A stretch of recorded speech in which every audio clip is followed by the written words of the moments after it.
It was a week of great loss, yet it was a week of triumph for the New York Jets. We're going to get into that. We're going to talk about the trade that went down just a couple of hours before this broadcast began. Can't wait to get your thoughts, take your questions, and see where you, the Jet fans, are coming from. Want to get your perspective and all of that good stuff. So, guys, it's about that time. It is that time. It's 6 p.m. It's Wednesday night, and we are live.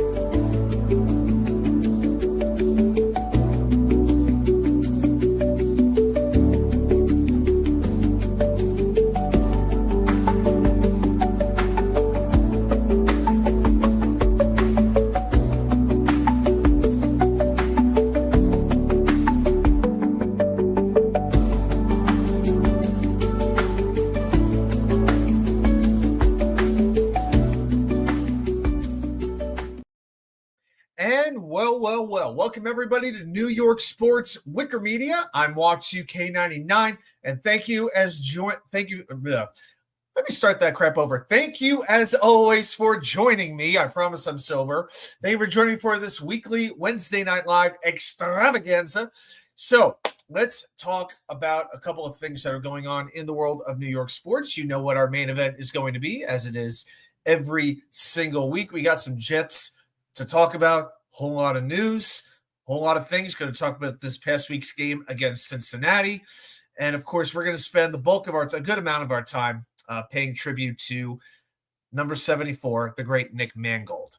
I do want to make one announcement. Our show next week will actually be on Thursday night. We're taking for 1 week. We're just going to push it back for one day. I have another commitment on Wednesday that just can't get out of. So Thursday night, 6 p.m., we will be here and we will be doing the show. So all of that out of the way, guys, I'm going to talk about what's on my mind because there's quite a bit going on in the world of New York sports. So I want to talk about what's on my mind in a little segment that we like to call 3 and Out. First thing on my mind, the 2025 World Series.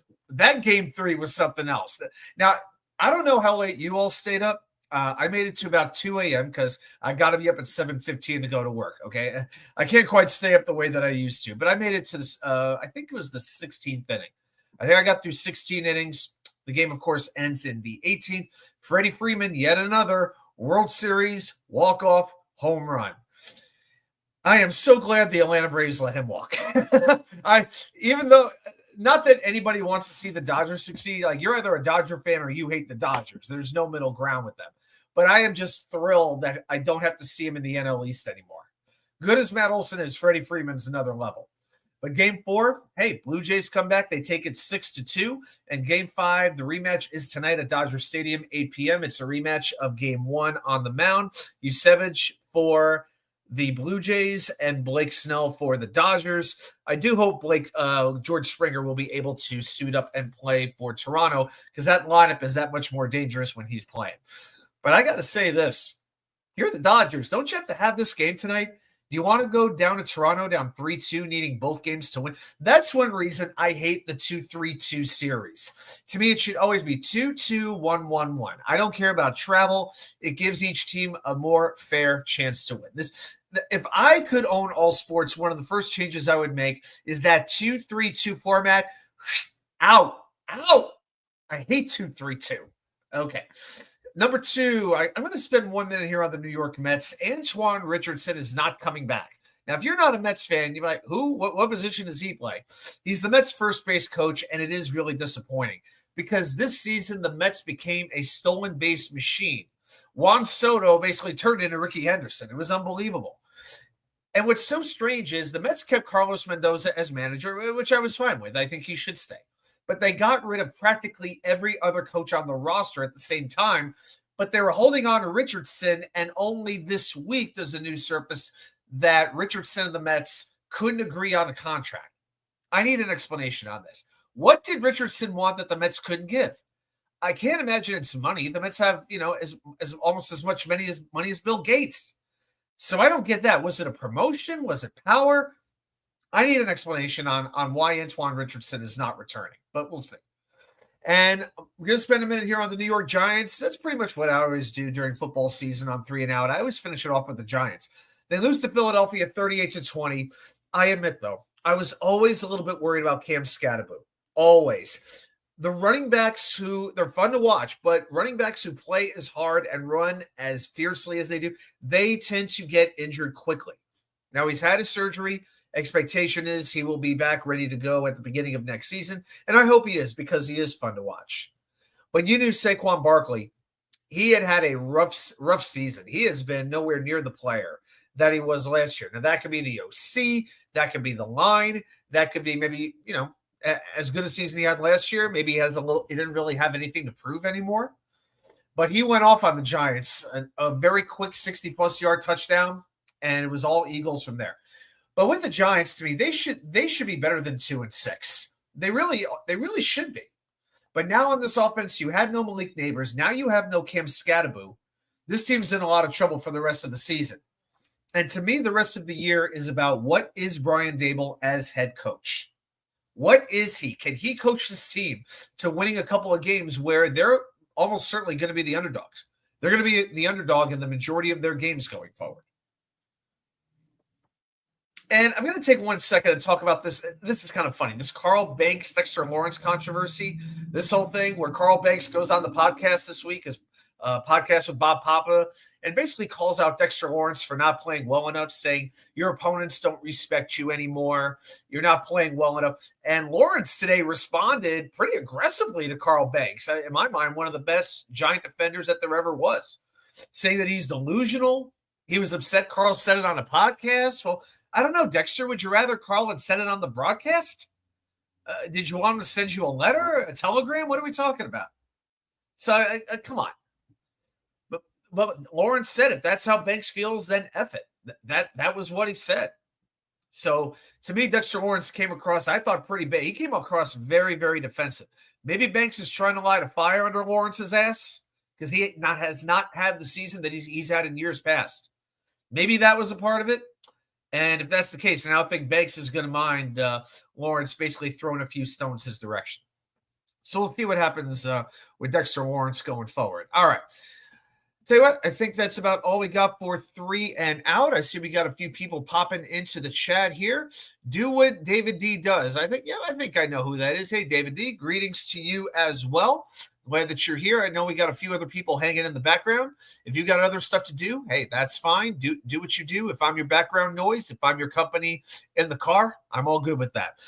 All right, everybody. Well, we know what to do. I haven't been able to play this in quite some time, but I am going to play it. If you've been here long enough, you know what's coming. So everybody, get ready. Imagine that Jetman or Fireman Head are right here with me. Stay it proud. Say it loud. Let's go!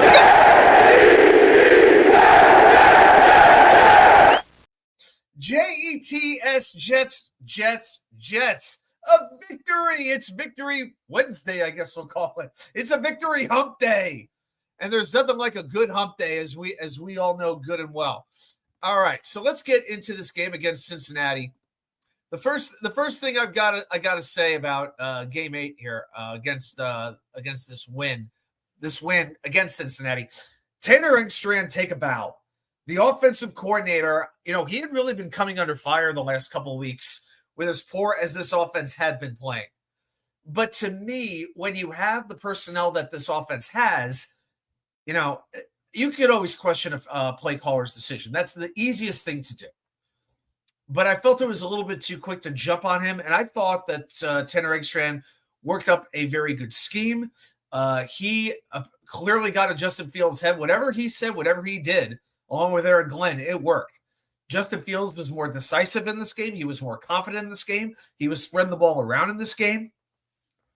And this is a quarterback who for the last 6 weeks have been struggling terribly, was afraid to throw the football. In this game, you were without your top 2 wide receivers.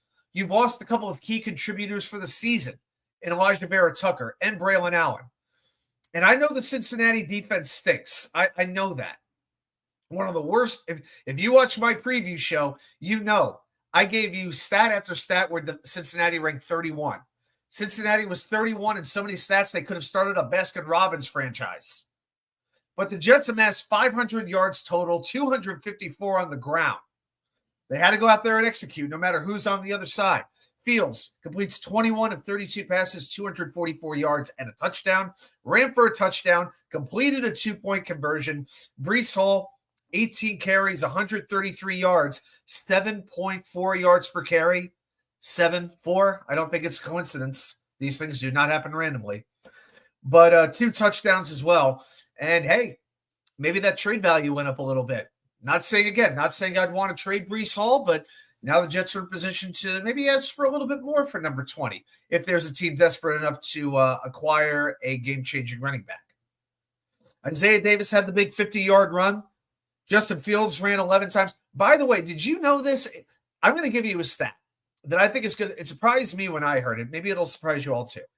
Did you know the Jets are averaging 143.6 rushing yards per game? That is second in the NFL, only behind the Buffalo Bills.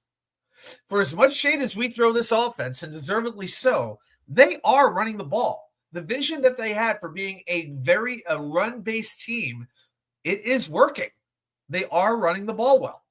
They have more rushing yards per game than Indy, more than Denver, more than Detroit, more than Atlanta, any of these teams with the top running backs in the league, right? Jonathan Taylor, Bijan Robinson, Jahmyr Gibbs. Jets are getting more yards per game than any of them. And even in the passing game, 0 drops by the wide receivers and tight ends. How about that? Remember the last couple of years, it felt like every game, every big loss, there was at least 1 drop that killed us. That is not happening. Tyler Johnson emerging as the field stretcher, 3 catches for 64 yards. Arian Smith, here we go, caught his only target for 23 yards, and it was late in the game. It was on a big drive for the Jets. Mason Taylor, I wanted to make him the profile picture in this photo on this part of the show. He continues to get better and better and better. 5 catches, 8 targets, 34 yards, and a touchdown. Again, a lot of tight ends, rookie tight ends, they struggled that first year. It's a tough position to make an adjustment to. Brock Bowers was the outlier last year. And Taylor, with increased opportunity, you are getting increased production. I'm loving it. As a team, the Jets were 7 for 15 on third down. Wow. 7 for 15 on third down, 3 for 5 in the red zone. Cincinnati was terrible coming into this game at red zone defense, 31st in the league. Jets converted 60% of those opportunities. And we got to give this offensive line some love. I want to give them a big hug, even though I probably can't reach around any of them in a hug. I got to give them all a virtual hug. No sacks allowed, even better. No pressures allowed by some metrics. Some places say 3 pressures. It all depends on who you want to believe. Let's be fair. When it comes to PFF and these types of organizations, you can usually find a stat that suits your narrative. I'm just going to be honest about it, right? But Olu Fashanu, Joe Tippmann, Armand Membu, all given clean sheets. No sacks, no pressures for any of them, no matter which metric you look at. And that's got to make you feel good. And I know it helped a lot that Trey Hendrickson came into this game hurt and he couldn't finish, but a shutout is a shutout. That's what this offensive line pitched. Now, week and a half, they got a much bigger challenge facing the Cleveland Browns. You got the MGs coming to town. Mason Graham, Myles Garrett, and the rest of that Cleveland defense, which usually plays pretty dang well. Let's see what they do in that spot. Harlan Abraham is here. Father Abraham and his many sons, the many sons of Father Abraham. I am one of them, and so are you. Hope you're having a great week, my friend. Happy hump day to you and yours. Howdy. There we go. As we do a little mini Pearl greeting here on Wednesday Night Live with the Watsu K99. All right. Now, as for this defense, just not good enough in this game. And we knew it was going to be a challenge. Cincinnati's offense had been rolling the last couple of weeks, but 15 missed tackles by this defense, not good enough. The safeties had a very rough day. Cincinnati ran for 7.9 yards per carry. 7.9 yards per carry. That is absolutely unacceptable. That has to be tightened up and quickly. If I'm Steve Wilks, that is the first thing that I'm looking at. Now, Azareye'h Thomas in the secondary, I thought held up well. A lot of Jet fans very concerned without Sauce Gardner. How would they hold up against T. Higgins, Jamar Chase, and Andre Yoshavash? I said it. and Noah Fant. And T. Higgins was held to 1 catch on 2 targets. I never would have expected that.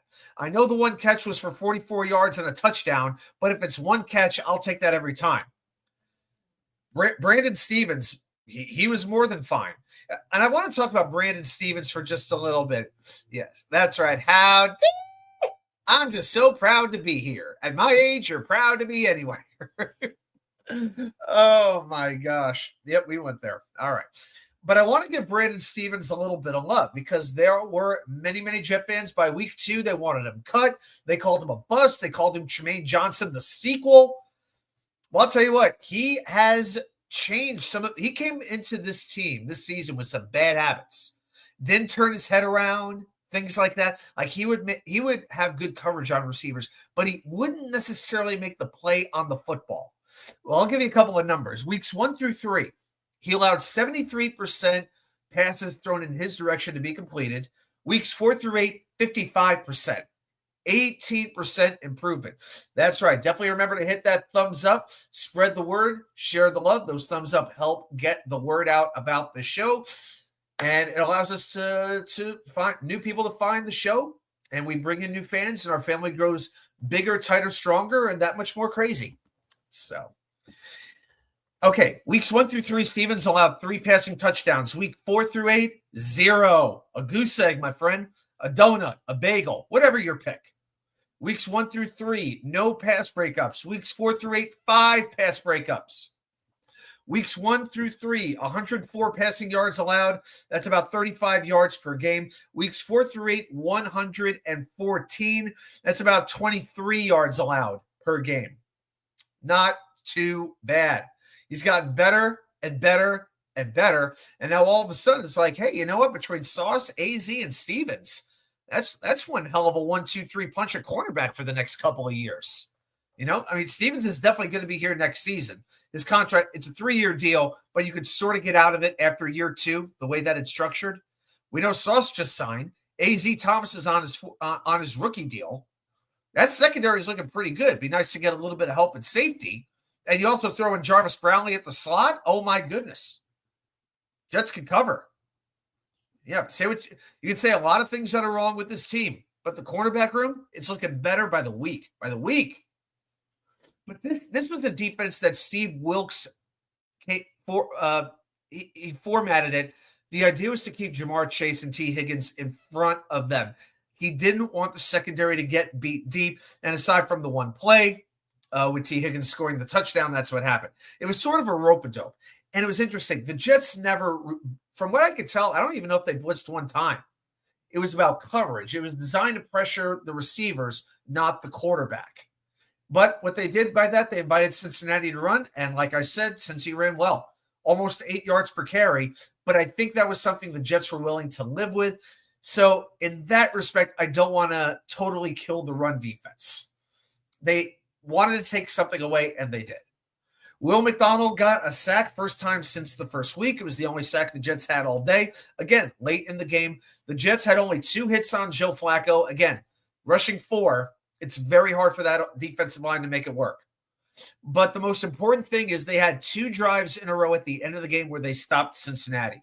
And for years, we saw the opposite, right? The Jets would look good for 3.5 quarters. This goes back to the Mangini days. 3.5 quarters, they look good. But then when the money was on the line, they gave up the back-breaking drive. I could give you a lot of examples. Tony Gonzalez catching a touchdown in Rex's first year, which a lot of people thought would kill the Jets' playoff hopes. Gonzalez hadn't caught a pass all game. And then the last play of the game, they switch the defense. Gonzalez scores. Tim Tebow's rookie season, when he goes straight down the field, it's Tebow time. Remember that one? There's a lot of examples. We saw the opposite, and that's something to feel good about. The great Johnny Boy, Johnny from Jets Worldwide. How you doing, my friend? Hope you're holding up well up there in the great Commonwealth of Virginia. Prayers to them. And I will be there in a week and a half. I will be there for the Cleveland game. So, Johnny, I hope to see you at AJ Gators. I will be driving up from Raleigh that morning. So I hope to see you and yours over there for sure. But we did get some overnight news that was not good news. Andre Cisco, the Jets starting safety, tore his pec muscle. He's definitely going to be placed on IR. Most likely he's going to be lost for the season. And Tony Adams is now going to return to the starting lineup, which I'm not exactly excited about. But to me, you got to figure Cisco has played his last down with the Jets. He signed a 1-year, $8 million deal. It was a deal that I was very excited about. I thought Cisco was a very low-risk, high-reward signing. There really haven't been a whole lot of rewards. He's been I'm not going to say he's been terrible, but it hasn't worked out as well as any of us would have hoped. So for the foreseeable future, it's Tony Adams and Malachi Moore. Hey, let's see how that combination works together. And then it's special teams. Keep this one quick. Nick Folk makes all 3 field goals again. Just shows you what difference a kicker can make. If only we had Folk last season, but we would have won about 4 or 5 more games. Austin McNamara punted twice. Hang time around 4.5 seconds each. He just continues to thrive. The Jets special teams continues to thrive as well. All right, swig of water for the working man and woman. Okay, let's get into the snap counts and see where those were for the Cincy game compared to the previous game. So offense was on the field for 72 snaps in this particular game against Cincinnati, up 11 from the previous game. Justin Fields played the entire game, 72 snaps. Tyrod Taylor did not see the field this particular week. Breece Hall, 40 snaps, up 7 from the prior week, about in ratio. Got a nice increase there. Isaiah Davis got 33 snaps. Andrew Beck got a little bit more time. He got 8 snaps, up 5 from the prior week. Wide receiver. Okay, Allen Lazard, 56 snaps, tied for the team high. Why? Why do we need to see Allen Lazard? Why? Oh, my gosh. Tyler Johnson, 56 snaps as well. I can't deny it. He's earned it. He's earned a starting spot. Arian Smith had 30 snaps, down 26 from the prior week. So he had his playing time cut, but he had the longest pass play of his career in this game. Isaiah Williams, wow. Who saw that coming? Isaiah Williams was good returning. He was really good returning. I got to give him some credit. He had a long run as well.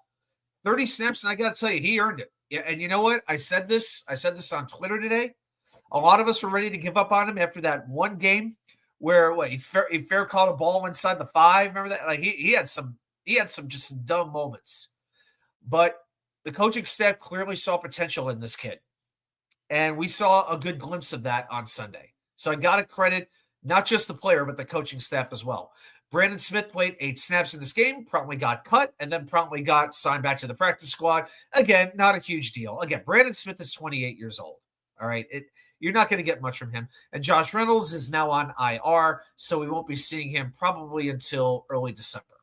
Tight end Mason Taylor plays 55 snaps in this game, down 2. Jeremy Ruckert played 37, so they went with a lot more 2 tight end formations than they did in prior weeks. Jelani Woods, how about it? 1 snap in this game.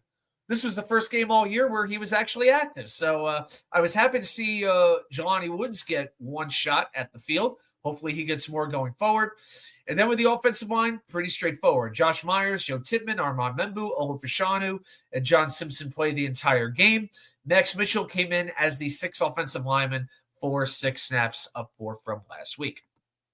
Harlan taking the side of Allen Lazard, a decent to good receiver who could block. He can block. Yes, he can do that. The only problem I have, if the best thing this wide receiver does is block, then should he really be a wide receiver? He's one of those players. If it wasn't for Aaron Rodgers, nobody would even know who he is. Indy Jets, hey, how you doing, my friend? Hey, I'm having a pretty good week. Got my stitches taken out today. Had my back surgery 2 weeks ago. It's healing, but I'm dealing with a little bit of inflammation. The doctor thinks I had kind of an allergic reaction to the bandages, so I got to go to the drugstore in the next 12 hours or so, pick up some ointment to help calm my skin down in the middle of my back. But other than that, yeah, everything's going pretty well. And it's been raining for 3 days here in North Carolina. I am ready for the rain to stop.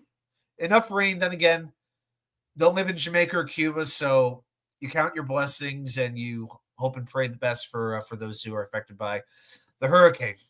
Yeah, we'll get through it. It's a heck of an inconvenience, but something had to be done. So just one of those things. You get to a certain point in life, you gotta make extra sure you're taking care of yourself. Just got to do that. So go to the doctor. Don't be too macho. It's okay to go. It's okay. All right, let's take a look at the defense. 59 snaps, down 13 from last week. Yeah, defense was getting off the field. Well, usually because Cincinnati was driving hard on them and scoring on them. But anyway, Jermaine Johnson played 54 snaps, same amount as last week. So all but 5 snaps we saw JJ. Will McDonald, 42 snaps. So he had his time cut a little bit. Michael Clemens, 32. Braden McGregor played 5 snaps, down 12. So his time went down by quite a bit as well. Indy can't outrun age. Can't outrun it, but you can hold it off for a while.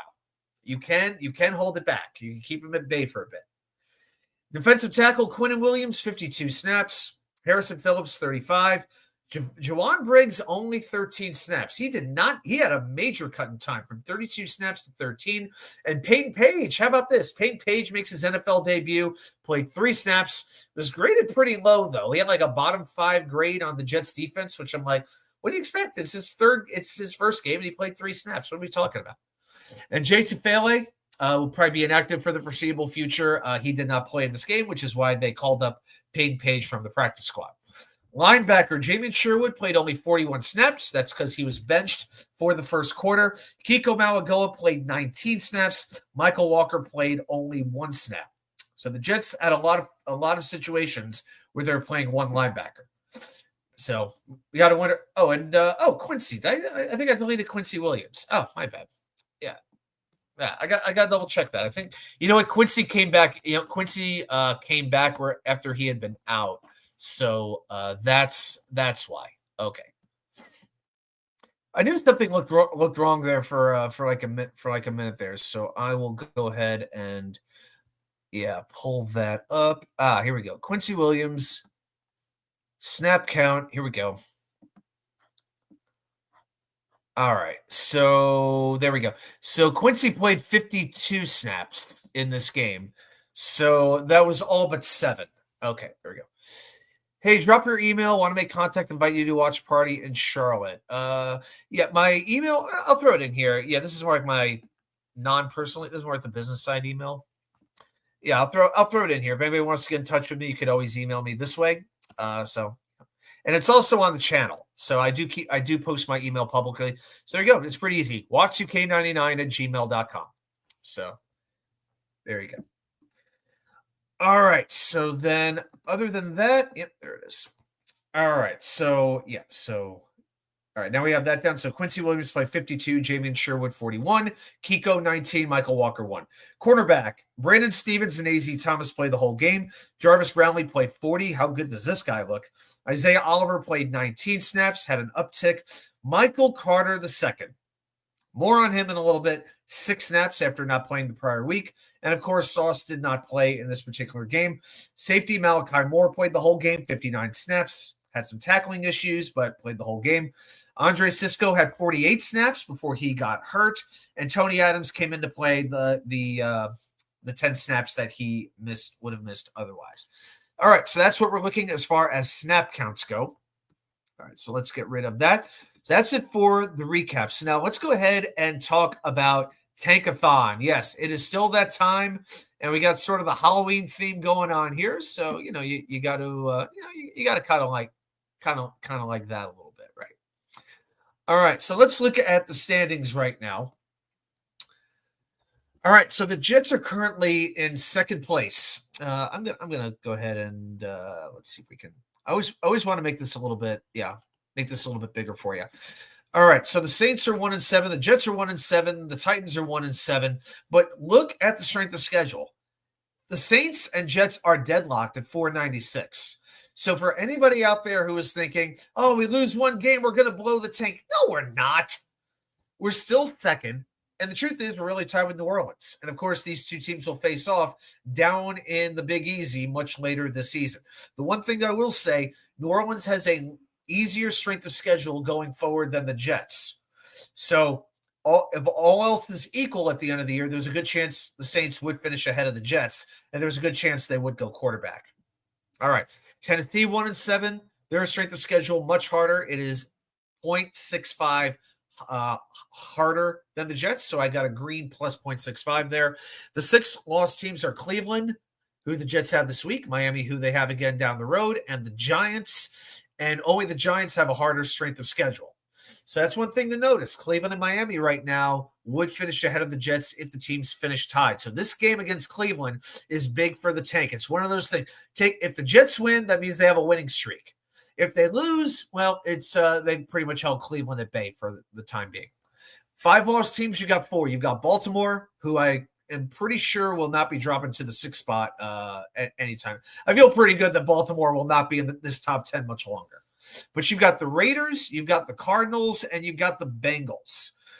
Jets have a major strength of schedule edge over both the Raiders and the Cardinals, but the Bengals have the edge over the Jets. But when you have Joe Burrow, you're not drafting a quarterback. I am pretty sure. But that doesn't mean you wouldn't trade the pick. Got to keep that in mind. We have to look deeper than, does this team need a quarterback? The team could always trade the pick out for a whole boatload of draft capital. So let's keep that in mind too.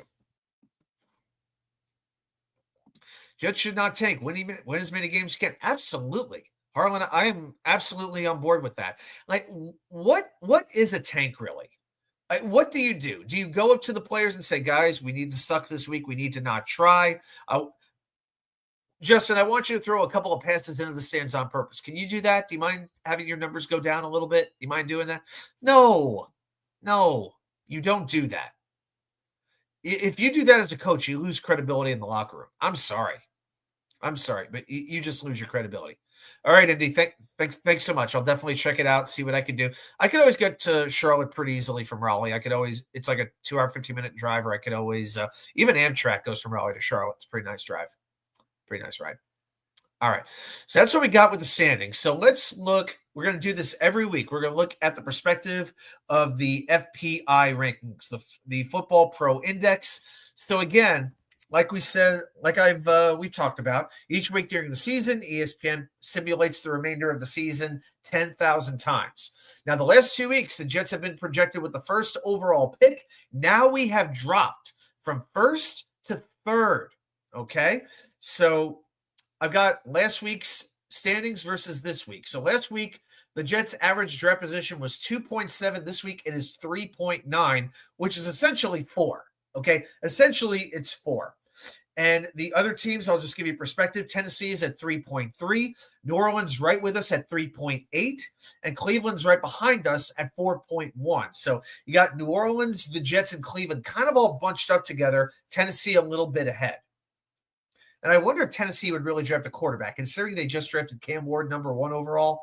It's hard to imagine they would do this, but who knows? Okay, chances to earn the first pick overall. The Jets were at nearly 40% last week. This week, all the way down to 20. Now, Tennessee right now is at 27.9% to be the first pick.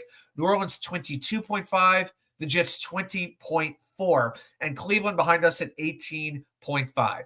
Top 5 pick, I'll just give the Jets numbers. We went down from 89% to 77%. And top 10 pick went down just a little bit, 99% to 96.7%. So we are still very much projected to finish in the top 10. Very, very likely in the top 5. Still a chance at number 1. But with this 1 win against Cincinnati, all of a sudden they're getting kind of high on the Jets. I'm a little bit cautious at this point. Beat Cleveland, and then I would say, yeah, then there's a good chance that we might lose out on a top 5 pick. Even with the draft power rankings, last week we were 6, but just dropping from the first to the second draft pick, we dropped from 6th to 9th in terms of overall power ranking. Okay, so Cleveland, Pittsburgh, the Rams, who have 2 first-round picks, which I didn't know, but the Rams do have 2 first-round picks.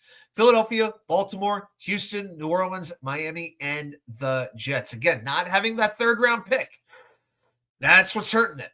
That's what's hurting it. If the Jets, that's why I say, if the Jets are to make a trade, and it's going to be for just draft capital, if it's going to be for a decent player, you've got to get a 3rd-round pick at least back. At least a 3rd-round pick in the 2026 draft. Otherwise, I don't want to hear about it. All right, so let's tell you what, let's get rid of that. All right, let's do a little bit of Jets news here. 10-7 is coming. You know what? It's possible. It's possible. I don't know what season, but it is possible. Yeah. Andy, 9-8 still might make the playoffs. Hey, Jim, what do you think about making the playoffs? Playoffs? Don't talk about playoffs. You kidding me? Playoffs? I just hope we can win a game. Oh, boy. All right. Had to, Indy. I had to. All right, let's talk about some news because we definitely have some news, and then we're going to get into our tribute to Nick Mangold.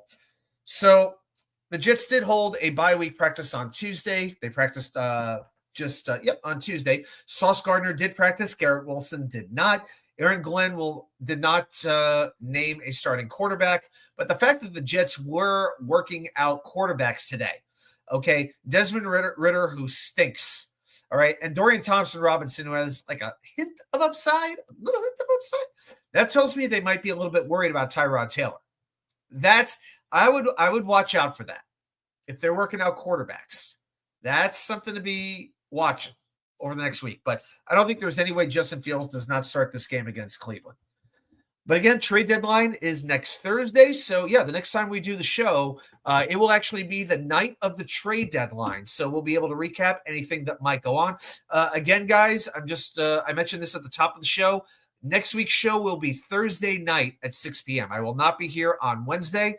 So I just want to mention that. And on a bye week, we can sort of mess with it. We're just going to do a trade deadline recap and look forward to the game against the Cleveland Browns. So that is the plan for next week. So let's get into a little bit of news with this trade deadline. Michael Carter II. Now, last week and the week before, we were talking about players who could possibly be traded. And I said the most likely trade, and I think a lot of people agreed with the perspective, Michael Carter II was the most likely Jet to get traded. Very capable player, has shown himself to be very good in the past, but a high contract. The play has not been the same over the last year. And there was a good chance that he was going to go. And indeed, that's exactly what happened today as the Jets trade Michael Carter and a 7th-round pick in 2027 to the Philadelphia Eagles for wide receiver John Mechie and a 6th-round pick in 2026. This is really, to me, about a salary dump, okay? That $10 million salary was just not working out. He suffers the back injury in warmups last year, and he has never been quite right since.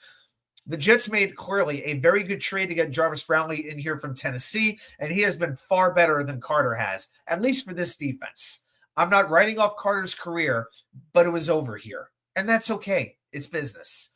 And Carter, very classy, said goodbye to the fans on Twitter, basically saying, you guys have better days ahead of you. So he believes in the coaching staff. He believes in the future direction. So that is encouraging. And, we wish him the best going forward in Philadelphia. And speaking of Philadelphia, you know Joe Douglas had a little something to do with this trade, right?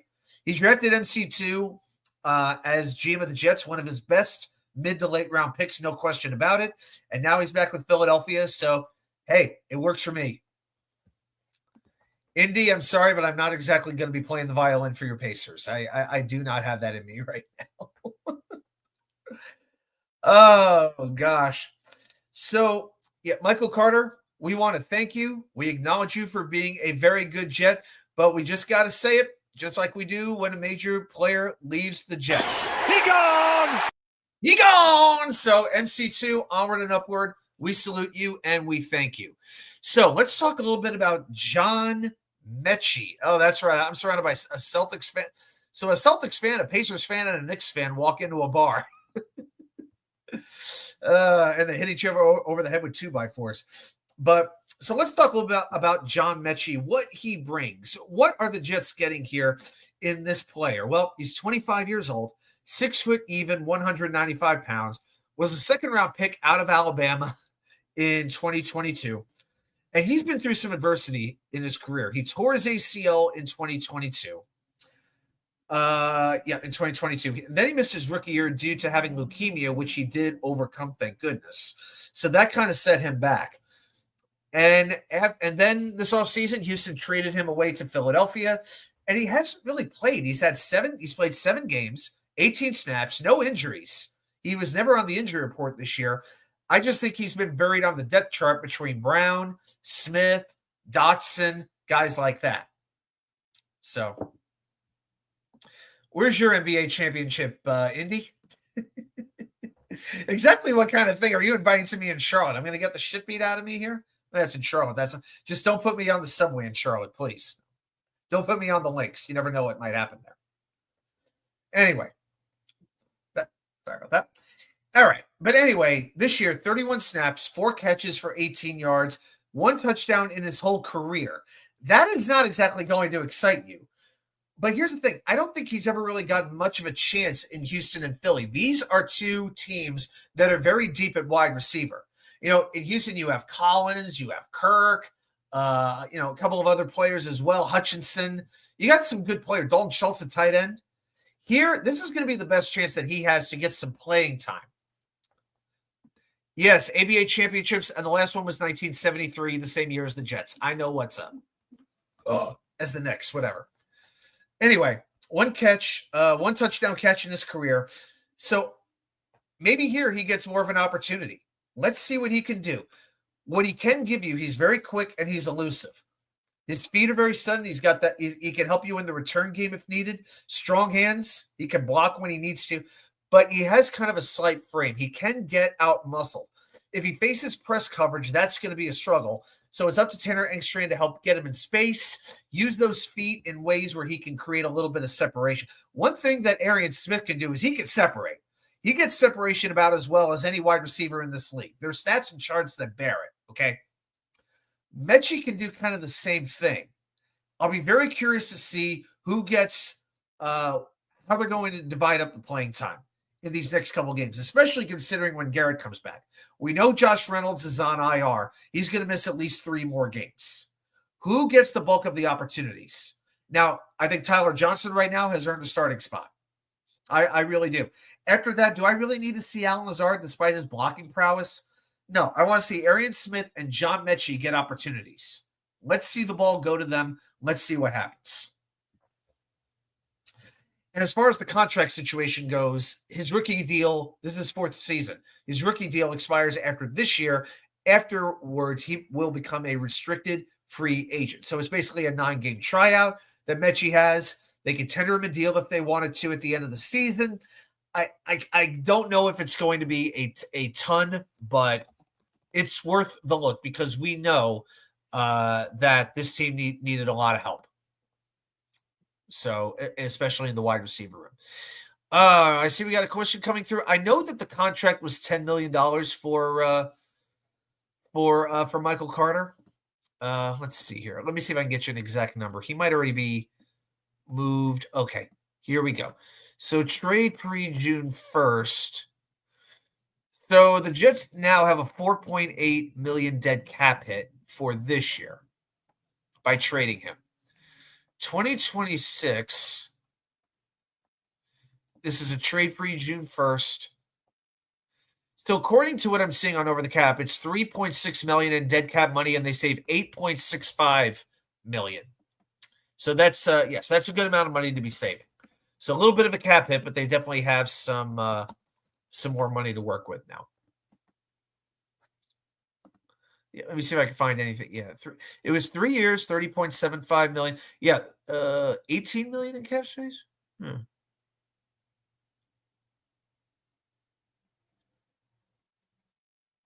Oh, okay. Philly would save okay, they would save that money if they did. Okay, yeah. So from what I'm seeing, it's $8.6 million next season, $8.65 million next season. Let me go on this contract one more time here, just to be sure.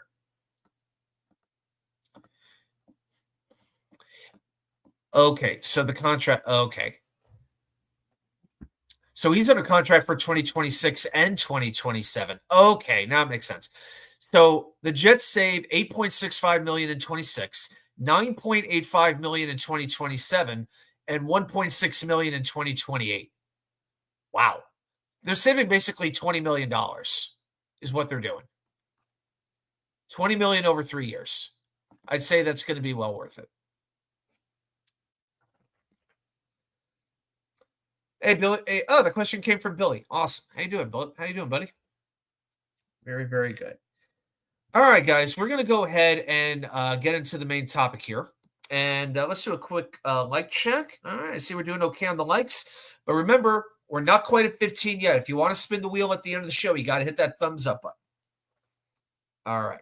So I see we're still a couple away. Let's talk about Nick Mangold. So just kind of give you my perspective. So it was Sunday morning. I'm coming back from church and then Trader Joe's and then Costco because you pretty much need church to get through Trader Joe's and through Costco on a Sunday morning, And I'm pulling into my parking lot and I see Twitter's blowing up. I see I've got about 12, 13 Twitter notifications. And the news comes through that Nick Mangold has passed away. And I'm really not a guy who cries. I mean, I show my emotions pretty easily, but unless I'm cutting onions, and I'm being serious, unless I'm cutting onions, it's hard to get me to cry. There's 2 times I really cry. When I'm chopping onions and I hear the song The House That Built Me by Miranda Lambert. Something about that song just gets me. Movies, other songs, they don't really get to me all that much. I might feel something, but I'm not going to cry. I came pretty close. This shook me pretty good. Obviously, you know what jersey I have on because there is no other jersey to wear tonight. And we knew about 12 days in advance. The announcement had gone out from Nick Mangold that he needed a kidney. He said he had a rough summer, and he was looking for somebody with O positive blood. And he was reaching out to his families between the Jets, between Ohio State, anybody who might see the announcement, that they might donate. And so we knew that the situation wasn't great, but nobody, the fans, the media, outside of his probably family and those closest to him, nobody knew that it was this dire. None of us would have imagined that Nick Mangold, of all people, would pass into the next life this soon. And you know what? I'm 3 years older than him. It makes you put your own, mortality in perspective too. And with that perspective, I try to think about his life and legacy and put it into perspective. And it's a little bit hard to do sometimes with an offensive lineman because it's not like with a quarterback or a wide receiver or a pass rusher or even a kicker where you can point to specific stats, where you can look at this YouTube video and go, boom, watch this throw, watch this run, watch this catch. You don't get that with an offensive lineman. It's hard to compare statistics. You just look at accolades like Pro Bowl, All-Pro, respect of your peers. You do the dirty work as an offensive lineman so other players can shine. It's about sacrifice. It's about cohesiveness with everybody else on your line. And for 11 years, that's what Nick Mangold did for us. And he did it for nobody else but us. Nobody else but the New York Jets. He was drafted in 2006, 29th overall from Ohio State. And not only that, that pick was acquired by trading away John Abraham. Controversial trade at the time. Abraham was a fantastic pass rusher, but he kind of worn out his welcome a little bit with the Jet fans by, not always being as durable as we wanted him to be. And Mangold was replacing Kevin Mawai, who had just left in free agency. You're replacing a Hall of Famer. And that's not a burden many people want to carry. You don't want to replace the legend. You want to replace the guy who replaced the legend. Nick Mangold did not miss a game his first 5 seasons. He became the key cog in a Jets rushing attack that finished number 1 in the NFL in 2009. And look at the players he had to face in the middle of that offensive line. He had to face the Haloti Nadas, the Casey Hamptons, the Vince Wilforks, who was a monster. Randy Starks in Miami, Kyle Williams in Buffalo, Ted Washington in Buffalo. But you always felt the Jets offense had a chance to do something because we had number 74 in the middle of that offensive line, and everything was going to set up right around him. He was always in control on the field, in the locker room. And it's not that losing didn't bother him, but whenever he was interviewed, he had sort of this even-keeled demeanor. He always kept things cool. He always seemed to know what to say and how to say it. And look at it. 7 Pro Bowls, 3 All-Pro selections. Then he retires after the 2016 season. 11 years, he had been diagnosed, just like Billy said, 11 years with that kidney condition. He was diagnosed in 2006. He knew. I don't know how he managed it the way he did. I don't know what obviously it wasn't dialysis, but but he gets inducted into the Ring of Honor. There we go. I love that photo of him. He gets inducted into the Ring of Honor in 2022, along with the Brickishaw Ferguson. Nick and Brick. And he capped off his acceptance speech at MetLife Stadium by opening a beer. So, with that in mind, what else could I do? I'm cracking open a beer for Nick Mangold. Here's to you, number 74.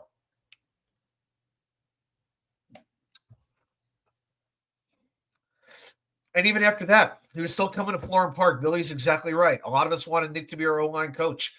And he was a volunteer coach for his kids, and local high schools. He was still doing some coaching. And maybe one day it would have evolved into that. It very well could have. He was mentoring Joe Tipman. I remember the barbecue sauce. Anybody else out there have the Nick Mangold barbecue sauce? I had the regular and the spicy. Pretty good sauce too. Unfortunately, I don't think the business worked out as well. I think promoting it was a lot harder than they knew it was going to be. Ours was back. Mine was back ordered for about 3 weeks. Like I had to call to get it to ship, but eventually I did get it to come in, and I thought it was a good sauce. But on the website's still up, the Mangold 74 barbecue website, but the sauce doesn't seem to be available. And even the merchandise on that website is on back order. So you can still buy Mangold barbecue gear, but it's on back order until mid-November. Just wanted to mention that. That's still out there. There's a shot of him with his family. That just sums it up right there. And showing up at New York Rangers games and just going absolutely insane. You know what I loved about Mangold? Not just so much that he had the beard, the long hair, the way he played, the fact that he was a Rock for as long as he was. He became one of us. He became part of the family, the community. You hear about these players in Pittsburgh, in Green Bay, and cities like this where they go there, they get Buffalo. They get drafted there and they stay there and they become one of them. I think of Jim Kelly with Buffalo. That's one of the best examples I can give you. Nick Mangold became that for us. He was our ambassador. He was raised in Centerville, Ohio, but he may as well have been a New Yorker, New Jerseyan, whatever you want to call it. He became one of us. He wanted to raise his family in New Jersey. God bless him for it. And I think of the crazy moments, him bombing Fitz after the comeback win against Dallas. I'll come back to that in a moment. The Santa Claus. I'll just give you a personal, one of the personal stories I've got. So those of you who know, one thing you might know about me is I'm a big pro wrestling fan. Maybe not quite as much as I used to be, but for years, I would go to the Ring of Honor shows when they would come to Chicago. Ring of Honor is now owned by AEW. It's not the Ring of Honor it used to be at all. Not from 2002 to 2022. It was probably the best indie promotion in the company. Pretty much, you name almost any huge star in pro wrestling right now, they passed through Ring of Honor at one point. Well, I was going to all the shows from 2006 to about 2017 in Chicago, which is when I moved to Virginia. And I saw a few more shows after that. But for that 11, 12-year span, I was going there every show. And I wound up forming a group of friends with a couple of guys, a few of whom I'm still close friends with today. One of the guys in that group, his name was Matt, but he had the blonde, and I would always wear a Jets jersey, almost always a Chad Pennington jersey. So I stuck out in that sea of black and red, the green and dark blue for the Bears. Green stuck out, But this one guy, Matt, he had the blonde beard, the blonde hair, all of that. I called him Mangold. He was Mangold to me. Even, we're not, we've kind of parted ways, which happens. But he was Mangold to me. I don't know if he liked it or hated it. He never really said much about it. But I couldn't call him Matt. There are too many Matts. I didn't have any Mangolds. So I think that pretty much says it all. And responding to what Billy said, you know what? Yeah, I'm going to give you a quote from Mike Tannenbaum, because I think he summed it up very, very well. And I know, and I'll get to Rex in a moment, but here's what Tannenbaum said. I'm quoting.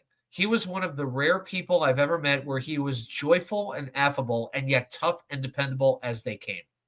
There's no way we would have had the success we had without him because he was the perfect person to be a leader in New York.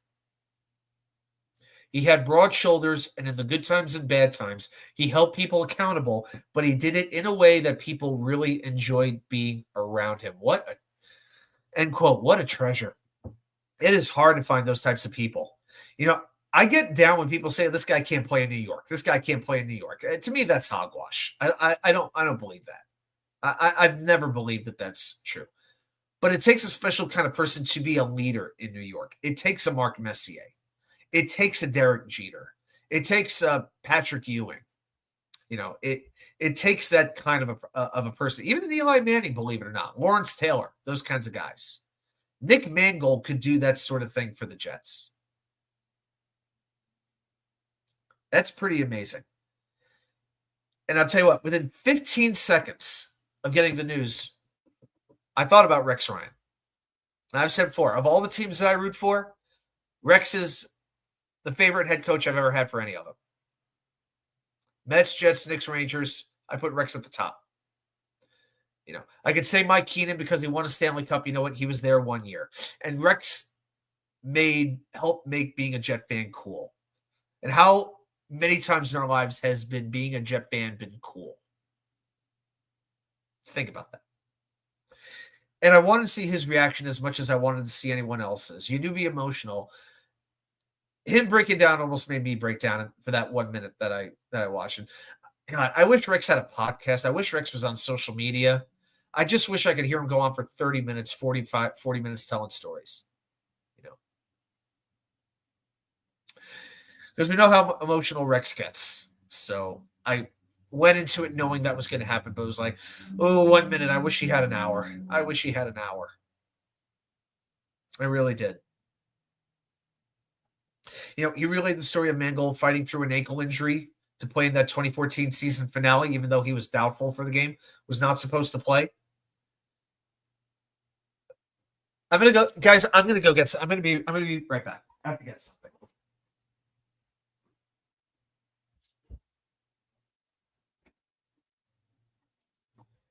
So I'm going to turn the background off for just 1 second because I want to make sure everybody can see what I'm going to do here. All right. So here. Yeah. Well, welcome to what the house really looks like. I still have my Play Like a Jet hoodie right here. Still got it. All these years later, it's still too big for me, but Rex coined the term "play like a jet." It's actually the hoodie I was in when I was in a car wreck and had my nose basically completely broken, and the blood that fell on that sweatshirt, it was noticeable. It was really noticeable. But Rex coined that term, and it was about Nick Mangold. That was who he really had in mind. Play like a jet. Be dependable. Be tough. Have fun. But give it your full desire, That's what it was all about.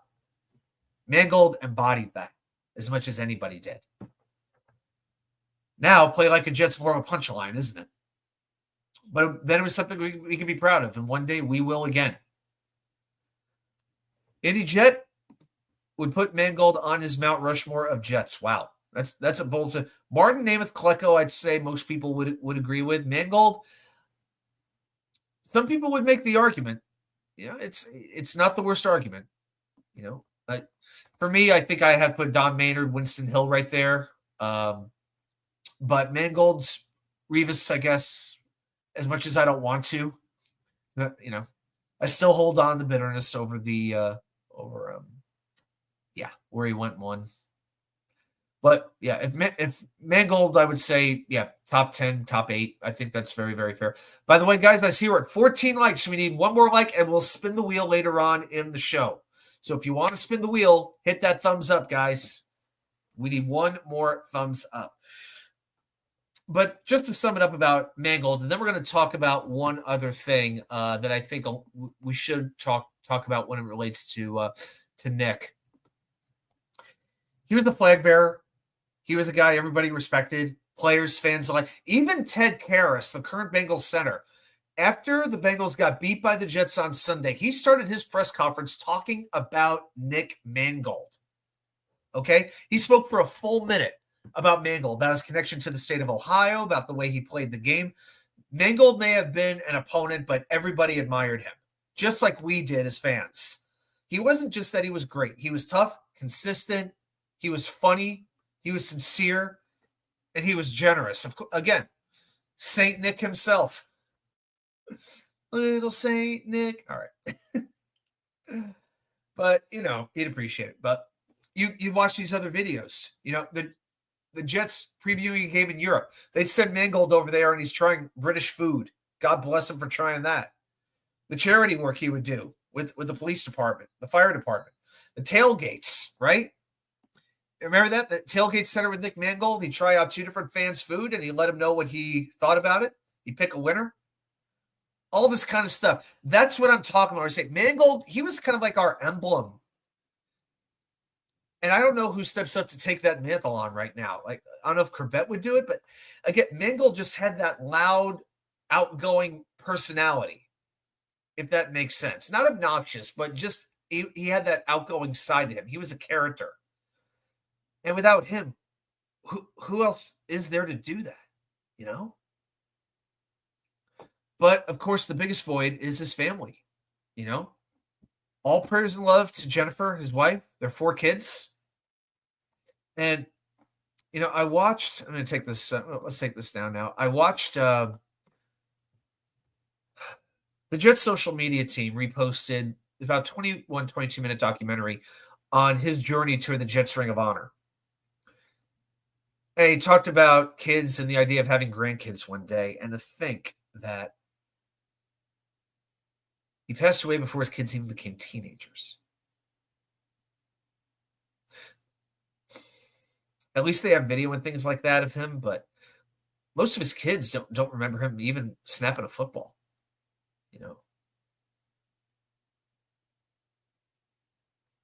It's hard to think about. It's really, really hard to think about. But we love him. So here's one more toast to number 74.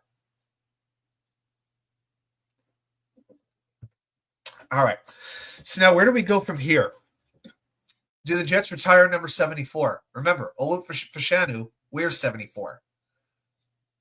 That game against Cleveland, does he change the jersey? Obviously there will be a moment of silence at the next home game in about a week and a half when the Jets host Cleveland. Maybe at that moment, Fashanu takes the jersey off, switches to another number. It would only be appropriate. Because I don't think any other Jet wore 74 since Mangold until Olu came along. So my hope is that it does get retired. My hope. And some people would say that's for the elite of the elite. You know what? It's up to the team. Some teams retire a lot of jerseys and some just don't do it. So we'll see if the Jets do, because it's a little tricky with the Jets. We know Maynard, Namath, Bird, they're retired, but some jersey numbers just kind of get taken out of circulation, but they're not officially retired. Dennis Bird, I believe, is retired, but I don't think any Jet has worn number 80 since Wayne Corbett, which is kind of interesting, but it's never been officially retired. And with all due respect to Wayne Corbett, to me, I don't know if I would retire. No Jets even wore number 59 since Kyle Clifton. It's very, very strange to me how this works. So hopefully we'll have an answer on that by the next game on how that's going to go. I'm going to bring one more slide up. And what I want to talk about here is the Hall of Fame. So that is probably the biggest thing that we're talking about is, can Nick Mangold make the Hall of Fame? Where is he in the process? Well, I want to break that down. There are currently 52 modern era players eligible for the 2026 class. Mangold is one. I've got it highlighted in arrow. And if we go through the list, there are a lot of great names on this list. Okay. These are not very good players. You got some great players here. So you have 4 categories in the NFL Hall of Fame. You've got modern era, you've got senior, you've got coach, and you've got contributor. So in about a month from now, the 50-person selection committee for the Hall of Fame will review the list. They will cast a vote for 25 modern era nominees. who should advance to the semifinals. So the next step is to get to the semifinals. So then there will be 25 semifinalists plus ties, if there are any. That will be announced in about 1 month, right around Thanksgiving time. Eventually, there will be 20 total finalists across the 4 categories, okay? That will be presented at the selection committee's annual meeting next year in advance of the Super Bowl. There will be, and of the 20 names, there will be 15 modern era players, so Mangold will be there, 3 seniors, 1 coach, 1 contributor. So there's no set number of inductees for each class, but the Hall of Fame selection process stipulates that between 4 and 8 new members will be selected every year. So we'll see. I wonder if with Mangold passing away, there's an urgency to do it now as a tribute, or they might think he's passed away. We could do this at a later time. I don't know what the mindset is going to be. But in about a month, the hope is he goes from the 52 to the 25. So we'll know that around the end of November. So that's kind of what's going on. I will be watching out for that. I'll be monitoring that. Let's see what winds up happening. All right. I see we got our 15 likes. Fantastic. All right. So we will spin the wheel in just a little bit. Yeah, Billy likes Fashanu giving it up to a yeah. I hope he does, and I'm pretty sure that he would do it. I think he's that kind of a guy. So, but we will find out. All right. Okay, I think it is about that time in the show. Every week, you know what happens. I head down into the labyrinth of Jets knowledge. I bust open the books. I dust off the Encyclopedia Britannica. I explore the Jets' dark web, and I watch you K99 challenge you, the most loyal fans of the most loyal fan base in the NFL.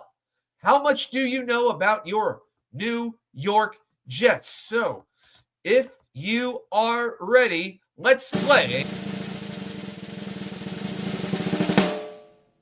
Jets Trivia. So, what we're going to do, I'm going to put the question here on the board, and I will give you 5 minutes. So if you have your answer, pop an answer right down there in the chat, and let's see if we can get it. Last couple of weeks, the chat has been stumped. Let's see if they can make a little bit of a comeback. Trivia time is right, Harlan. Okay, now, as you all know, I tried to make it topical. I tried to make it about the upcoming week's opponent. Well, the Jets are on the bye week this week, so I decided to go with kind of a random question. Tonight's question, it's going to go like this. What Jets kicker has made the most field goals without a single miss?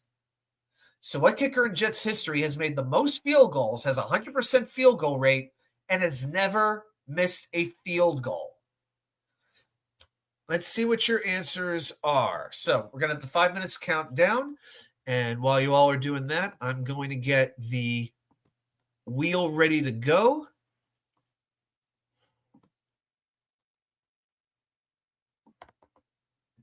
And yeah, I'm going to do a random wheel. We're going to do the what wheel spin. So we're going to have a wheel determine what wheel we do.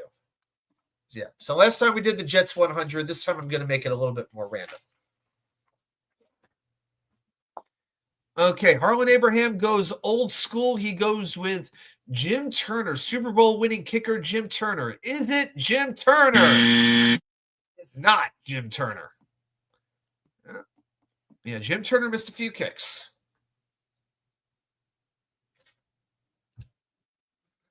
I will say this, you do not have to go back that far.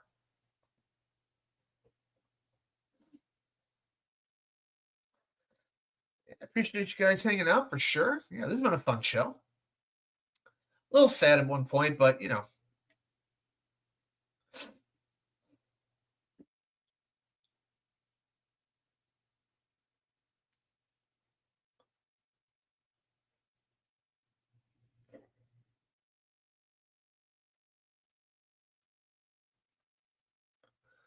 All right, there we go.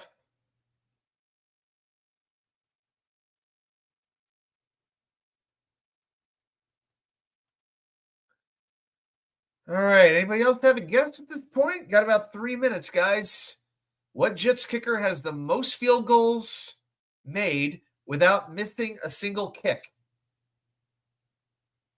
And I mean career. Never missed a kick for the Jets. And I can tell you this, he made 8 field goals as a Jet and had no misses. 8 field goals. The chat is not feeling this one. All right. Any Jets going? I'm assuming you mean Nick Folk. How about Nick Folk? Nick Folk is a very accurate kicker, but he did miss a few kicks. Put it this way: if the kicker was there for a long, long time, there's a better chance he would have missed a kick. So this kicker was only with the Jets for 1 season, and it is, yeah. And you don't have to go back too far.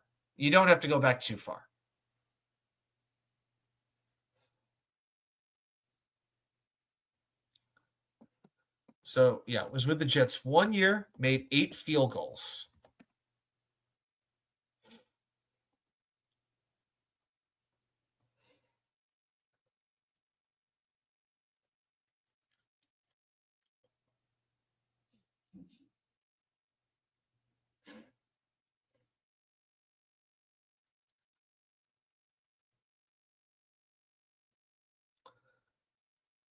All right.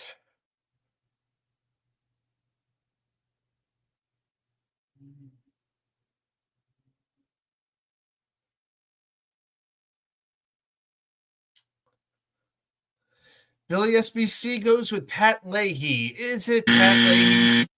Pat Leahy missed a lot of kicks. Indy Jets goes with Eddie Pinheiro. Easy Eddie. Is it Eddie Pinheiro? Sure is. Eddie Pinheiro. 8 kicks made for the Jets and then was gone. Still in the NFL? Yeah, so it was a current player, so I didn't think that was overly bad, overly horrific on you. But yeah, good job, Indy Jets fan. It is Eddie Pinheiro. So current kicker for the San Francisco 49ers. Or as the one I saw a news reporter in Australia said, the San Francisco 69ers. So yeah. He missed it now. He missed an extra point. Should qualify. He missed an extra point, but he never missed a field goal as a Jet. So that is the correct answer. Was it spelled even close? You were close. You were close. You were close. It's I'll put it in here because it's not how we would normally spell it because the E comes before the I. So there you go. Eddie Pinheiro. All right, guys, it is wheel time. Here we go. So here's what we're going to do. I am going to go ahead and I've got to share my screen. And I'll kill the timer. There we go. All right, so I need to pull this up through my phone so I have a view. All right, let's hide that. Okay, so what we're going to do, I've got the different wheels here on this wheel. So what I'm going to do is spin it, and that will determine what wheel we do tonight. All right, so I'm going to spin this wheel, and I've got a bunch of stuff. Head coaches, quarterbacks, I got the Jets 100, draft classes, a bunch of stuff. Let's spin, but I've got Jets 100 on there twice since that is the most popular. So here we go. In 3, 2, 1. First spin of the night.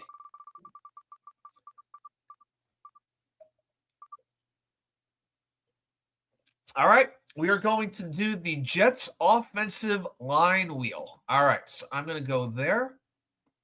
I don't know if we've done this one before. Yeah. So I've got a ton of different Jets offensive linemen here. Got a few stipulations on there as well. We've got some good ones. We've got some great ones. And I'll try to do a little bit of research in the process. And what we're going to do, we're going to go ahead and do this on the 1 to 10 scale. So we're going to land on a player, and we're going to blind rank those offensive linemen from 1, the one who is the best, to 10, the one who is the worst. And hopefully at the end of it, we will have a ranking that is in order. And of course, Nick Mangold. It's only appropriate we're doing the offensive line wheel right now, isn't it, for Nick?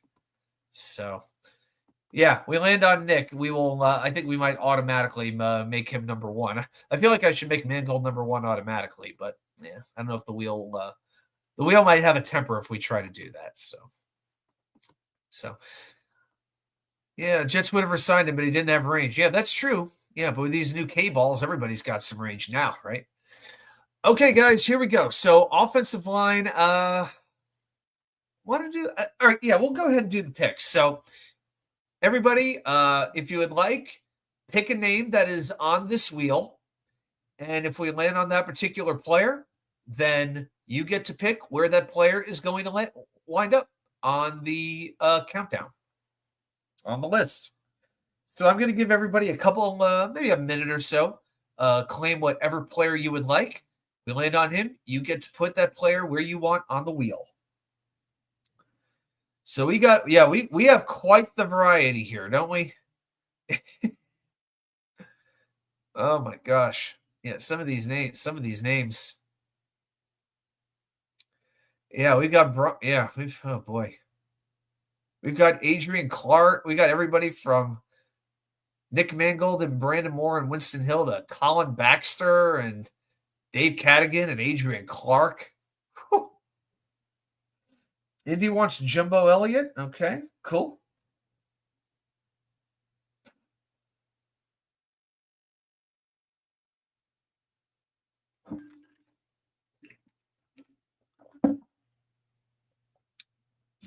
All right, give everybody about 15, 20 more seconds, and I'll claim one as well.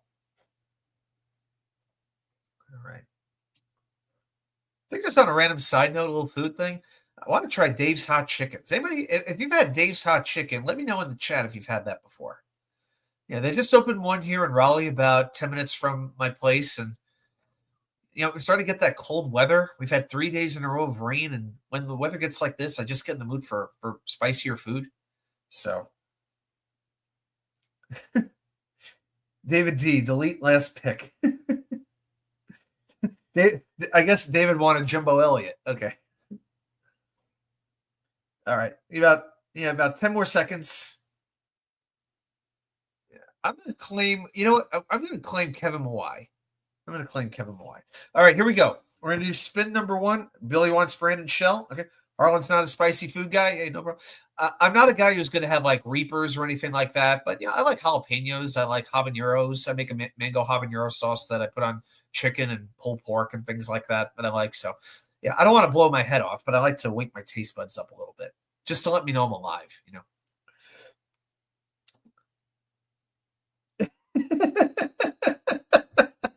This is funny. So David just types one word, Mackay, and the message is being held for review. Like the name Mackay back then is like a curse word or a profane word.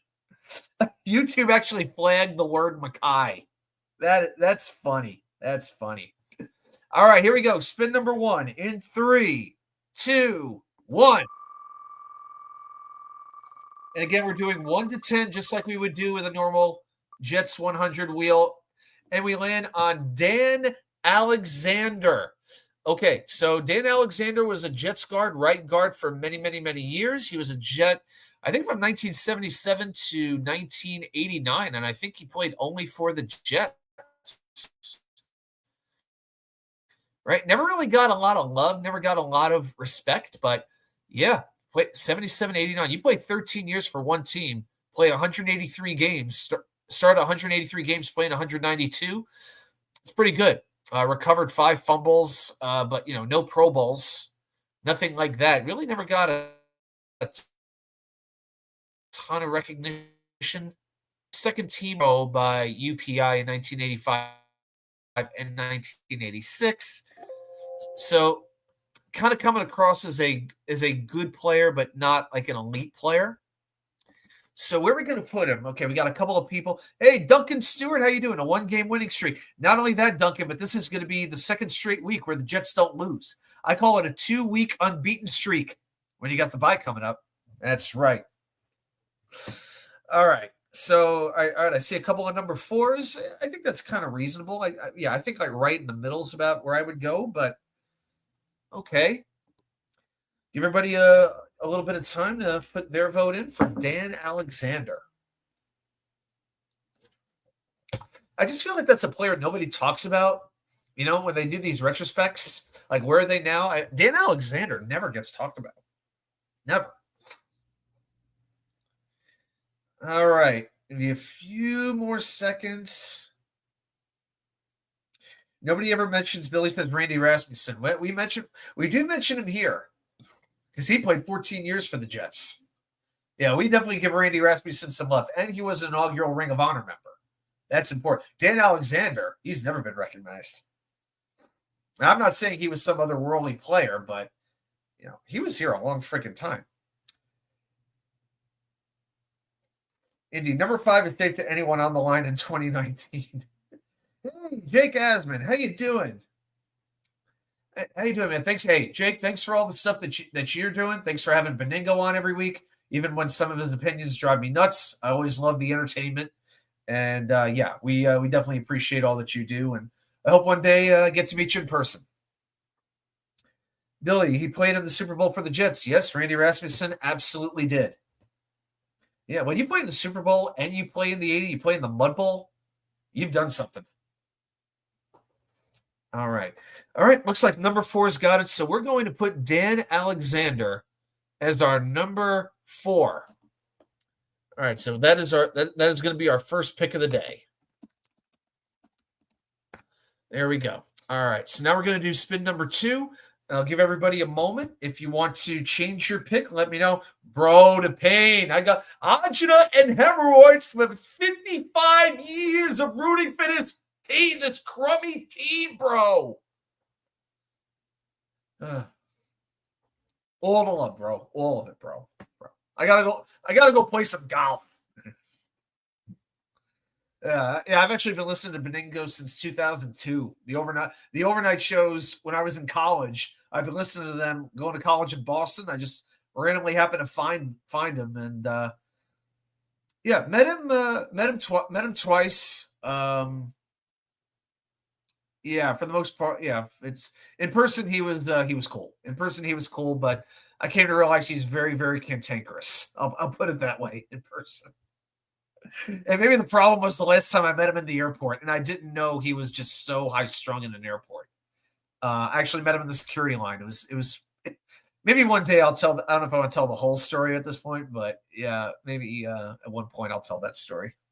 But met him in Wrigley Field. It was I met him in some random places. But okay, let's go to spin number 2 in 3, 2, 1. Chowder, Boston lobster.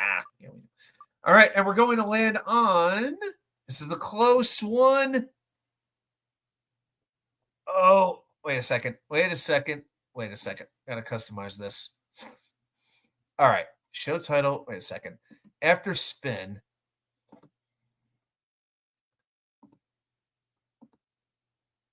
That's on the line. I'm going to respin. Yeah, we'll call that one a tie. We got to respin it. And now we land on Dave Cadigan. All right. So why is this not showing? I got to figure this out. After spin. All right. This is supposed to play. All right. I think it's because we haven't done this wheel before, and I got to do all kinds of customizing when I do this stuff. All right, Dave Cadigan. So he played for the Jets from 1988 to 1993. Was drafted 8th overall in 1988. Played tackle for 1 year, and that worked so well that they moved him to guard immediately. And he became a guard for the Jets for a couple of years into the early 90s. So, but again, when you're the 8th overall pick, you expect a heck of a lot more than what he wound up becoming. And if you look at that draft, let's see, who did the Jets pass on? Oh, they passed on a guard named Randall McDaniel, who was taken by Minnesota and went to the Hall of Fame. They passed on Michael Irvin. Oh, my God. This hurts. They passed on Ken Harvey, who was a good linebacker. Eric Allen, who went to the Hall of Fame for Philadelphia. Thurman Thomas was drafted in the 2nd round. Man, oh man, what a crappy pick. And right before Dave Cadigan, the 2 players drafted, Tim Brown and Sterling Sharp, both Hall of Fame wide receivers. All right, guys, where are we going to put Dave Cadigan? Indy wants to go number 3. Dude, I can't do that. I got to put this guy a good deal lower. I'm not saying all-time bust, but I am saying all-time disappointment.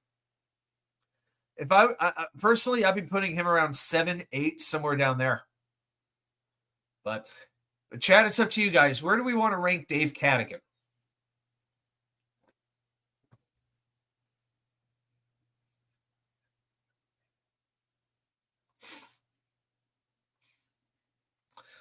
All right, Harlan's going 7. Indy thought it was 1 through 5. That's okay, Indy. That's okay. Yeah, we're going to go 1 to 10 here. We haven't done this wheel before, so we're going to go the whole way. Whole truckload. All right, so the 7s and 8s are tied right now. I might have to break the tie. I'll give about 15 seconds on this one, so go ahead and pop your votes right down there in the chat. Unlike in most elections, your vote really does count.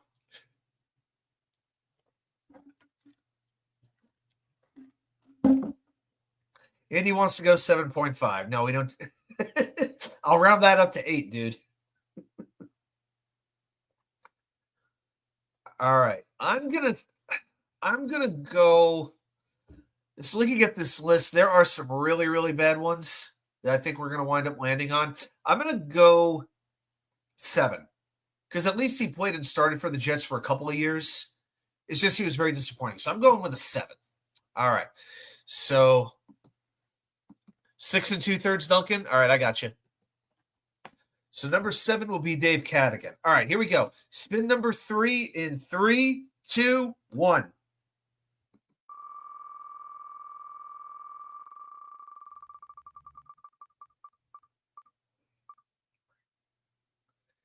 And we land on Brandon Shell. Billy, SBC Billy. He got it correct. So, hey, actually, no, Billy. I'm going to give this is for Billy. There you go. So, Billy, if you're there, and yep, I know you're there. You can put Brandon Shell anywhere that you want. We've taken spots 4 and 7. So, anywhere you'd like to put Brandon Shell, you can do that. So, this is Billy's call. And Billy, after this, you could change your pick whatever offensive lineman that you'd like. You're still in the game. All right. And the chat waits with great anticipation. And just while we're waiting on that, to let you know, tomorrow night I will be posting my confidence picks for all the games on the NFL schedule. And we'll see if anything what else I do the rest of the week. Obviously, there's no Jet games, so that'll be a little bit less content than normal. Spot number 5, that seems fair. Brandon Shell was a very run-of-the-mill, average offensive lineman. Not bad, not great, but fine. He was there. That's cool. And, of course, anybody may be joining us late. Next week, I'll be doing the show 6 o'clock on Thursday night. It's going to be a Thursday night show. So I'd say mark your calendars, but who keeps calendars? Mark your cell phones. Okay, Billy, if you'd like to change your player, you can go ahead and do that. I'll give you a few seconds to do that. We'll do spin number 4. So we're taking spots 4, 5, and 7. So those 3 spots are occupied. All right. Harlan, hard to believe Cadigan was the first rounder. I know. It hurts even more that we passed on Randall McDaniel. Oh. Billy wants Randy Rasmussen. All right, you got it. Here we go. Spin. Yeah, we got Randy's on here, right? Yeah, there he is. Lower left. Okay. Here we go. This is spin number 4. 3, 2, 1.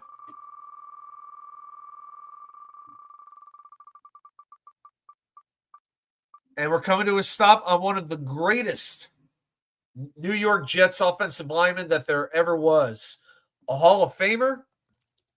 I think he's still with the NFLPA. I think he's still an officer there. Not sure the exact role, but Kevin Mawai was a New York Jet for 8 years. 8 of his 16 years in the NFL, played 118 games, was a Pro Bowler 1, 2, 3, 4, 5, 6 times, was an All-Pro 6 other times, 2-time first-team All-Pro, 4-time second-team All-Pro.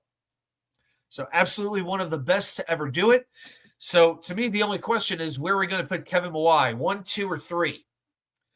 And it looks like very quickly the chat is coming out with 2s. Looks like we're thinking Kevin Mawai is an absolutely great offensive lineman, but there's always that shot we can go just a little bit better. And I think, truthfully, we're saving spot number 1 for a certain somebody who we'd all love to be able to give it to. Let's just see if the wheel cooperates. All right. Yep, I'm going to go with number 2. I think that is completely fine. Kevin Mawai, he's got spot number 2. All right, so to recap, we've got spot number 2, Kevin Mawai. Number 4, Dan Alexander. Number 5, Brandon Shell. Number 7, Dave Cadigan. So we have, I'm going to type them in. We have 1, 3, 6, 8, 9, 10. Translation, we need to land on a couple of busts. And will we land on that bust? Let's find out in 3, 2, 1. Here comes spin number 5.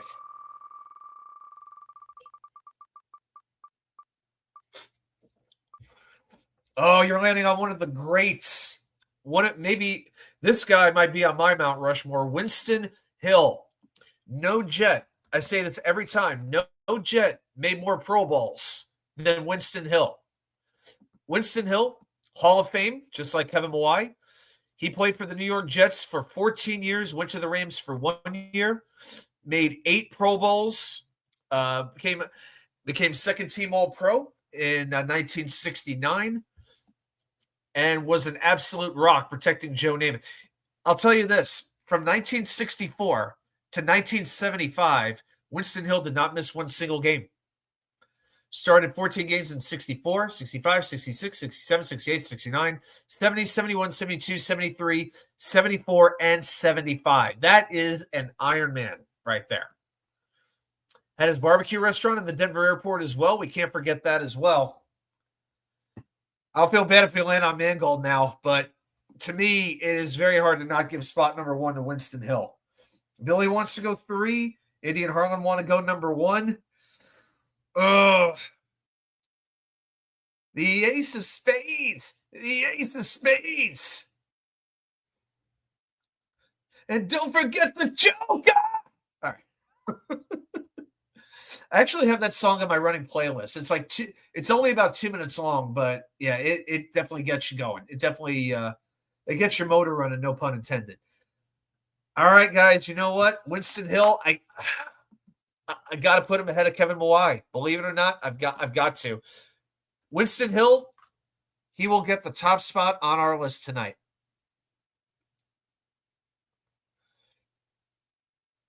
And it's not going to, outside of Mangold, we're going to be hard pressed to find another offensive lineman who we would rate above. All right, so we've got spots 1, 2, 4, 5, and 7 taken.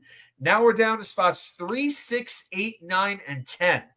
All right, here we go. Let's go to spin number 6 in 3, 2, 1. Of course, if we land on a player we've already landed on, we will simply respin the wheel. Okay, we land on George Fant. All right, George Fant, kind of wasn't here all that long. He's kind of been a little bit of a journeyman in the NFL at this point in his career. Currently with the Washington Commandskins. Had only 2 years with the Jets, 2021 and 2022. Played 15 games in 21, 8 in 2022. You know, I think of George Fant, I think just like an okay offensive lineman. I don't think we could give him the number 3 spot. I think we could go 6, or I think we could go 8. I think it's just a matter of, would you put him above or below Cadigan? Again, was not here very long, but you didn't have to use a first-round pick to acquire him. He was a free agent signing. So, yeah, I don't think he's going to be 3. The key ad with the hamster. Okay. So, 6, 8, 9, or 10. Guys, where are we going to put George Fant? I'm glad we have George Fant kind of late because, yeah, I think this is going to be a tough one. So, let's see what you all have to say.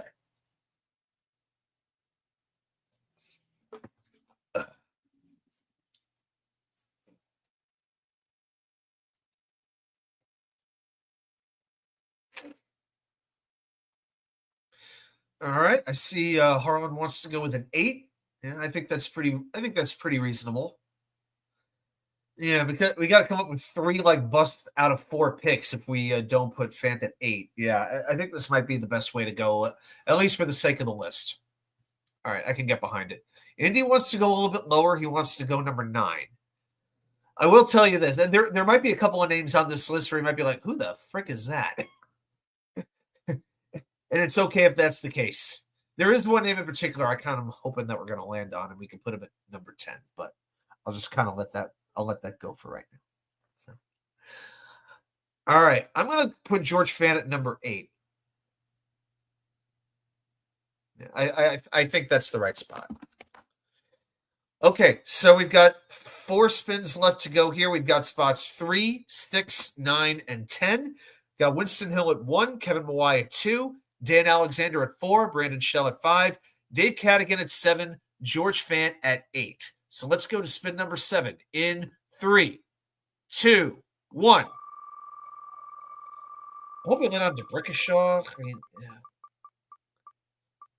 And it looks like we're going to land on Dan Alexander, so that means we are going to spin the wheel again. There is the risk of this happening with the last couple of spins because this is not a huge wheel. All right, we're going to land on Roger Duffy. Roger Duffy. I know he was an interior offensive lineman for the Jets for a little while in the 1990s. So Duffy was with the Jets from 1990 to 1997, played the last 4 years of his career with Pittsburgh, and he was drafted in the 8th round of the 1990 draft. No Pro Bowls, nothing like that. Let's see. What else can we find here? Didn't take a lot of penalties. Never had more than 2 penalties in a season. It's pretty good. So he played 16 games, 12 games, 16, 16, 16, 16, 16, and 15. But he didn't really become a starter until his 5th season when he turned 27 years old. Then he started starting. Like, he only started 9 games his first 4 years. And in his last 4 years with the Jets, he started all but 2 games. So, yeah, those last 4 years, he started to play left guard. He played center on a regular basis. So, yeah, Roger Duffy. This is another one that's a little tricky. Fans. So Indy wants to go 9. Yeah, I know he's not going to go 3. This is probably going to be a 6, 9, maybe 10, but I could see I think most likely 6 or 9. Indy wants to go with a 9, I see. All right. So, yeah, for the Jet fans who've been around a little bit, Dave Cadigan, George Fant. Do you put Roger Duffy above them or below them?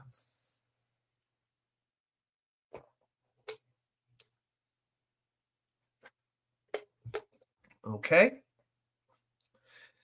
Definitely looks like the Nines are going to win this one. All right. Yeah, the chat really hasn't been all that split on. It hasn't been like a hard split where we were really debating. All right, Roger Duffy, number 9. Okay, that leaves number 3, number 6, and number 10. 3 spins left. Here we go. Spin number 8 in 3, 2, 1.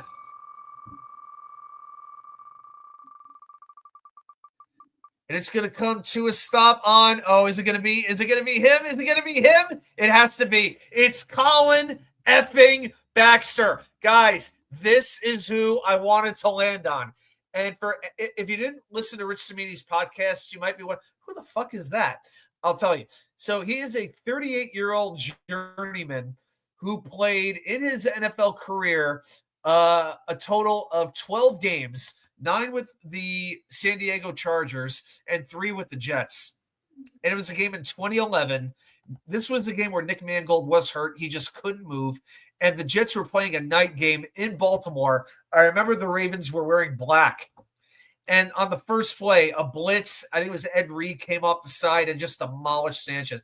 Colin Baxter had sort of like a mullet, like a rat tail going, and he had no clue what to do. None. And it just showed you right there how much he was needed, how much Nick Mangold was really needed. In fact, there's even an article here on ESPN that Rich Cimini wrote 14 years ago. Who exactly is Colin Baxter?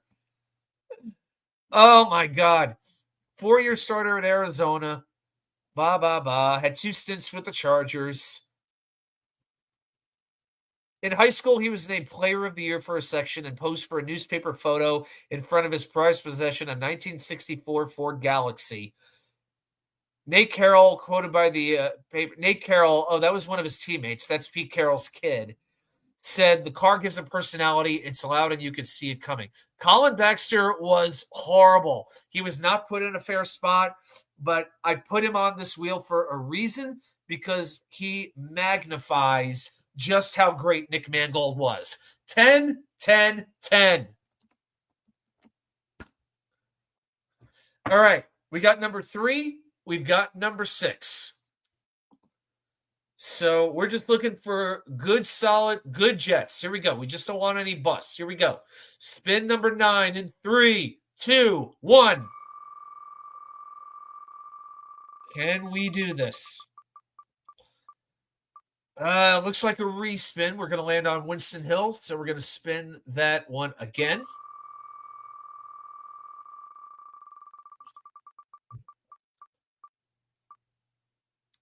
Oh, is it going to hang on? No, it is not. We land on Dan Alexander again. It was almost Spencer Long. We had a few snap issues in his day. Oh, might hang on. I don't know. Jason Fabini. That was a close one. Oh, that was tight. Well, Jason Fabini, we know he's got a tight connection to Joe Tippmann. So, and Fabini was a very late round draft pick for the Jets. I believe he was a 7th rounder. Oh no, 4th rounder in 1998 out of the University of Cincinnati. Played 8 years with the Jets before spending his last 3 in Dallas and then Washington. No Pro Bowls, but started. There's only 2 seasons out of this 80 spent with the Jets where he didn't start every game.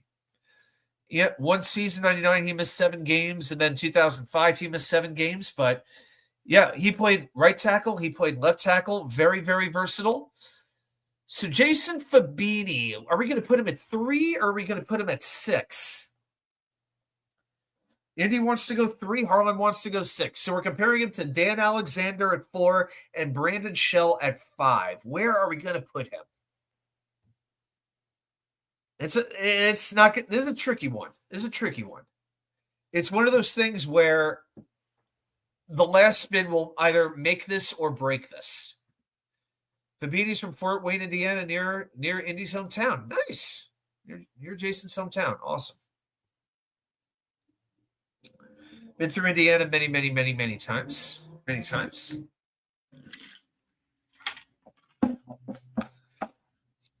All right, guys, we're deadlocked here. Is Jason Fabini going to be in spot number 3 or is he going to be in spot number 6?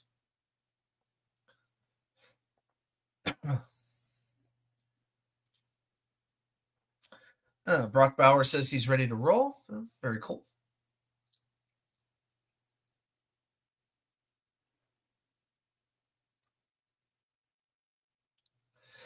All right, chat. I'll give you another minute or so here. Guys, we need to break this tie. We need to break the tie. All right, otherwise I'm going to have to – all right, I'm going to go ahead and make the call. I think Fabini was good enough for being a 4th-round pick. Well, he didn't play here that long. Alexander played a lot longer. Yeah, I feel like this is like just toss it all up, see where it winds up. I'm going to put him at 6. I just have a feeling that we're going to land on somebody good to finish it off. Okay, guys. So Jason Fabini is number 6. Hopefully he doesn't get offended by that. Okay, so let's recap the countdown real quick. Number 10, Colin Baxter. Number 9, Roger Duffy. Number 8, George Fan. Number 7, Dave Cadigan. Number 6, Jason Fabini. Number 5, Brandon Shell. Number 4, Dan Alexander. Number 2, Kevin Mawai. Number 1, Winston Hill. That leaves us with 1 spot left, and it is spot number 3. So we need to find a Jet between Kevin Mawai and Dan Alexander. Can we do it? Let's find out right now. So let's spin that wheel in 3, 2, 1. I'm not even going to look. It's Greg Van Roten. It is Greg Van Roten. Oh! Wow. All I could say about that.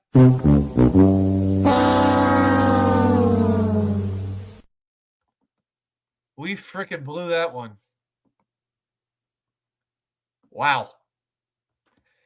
Yeah, another 10 and not in a good way. Yeah, I would put, Van Roten would be about number 9 on this list.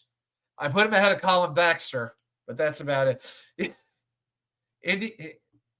Fabini could have been in 3. You know what?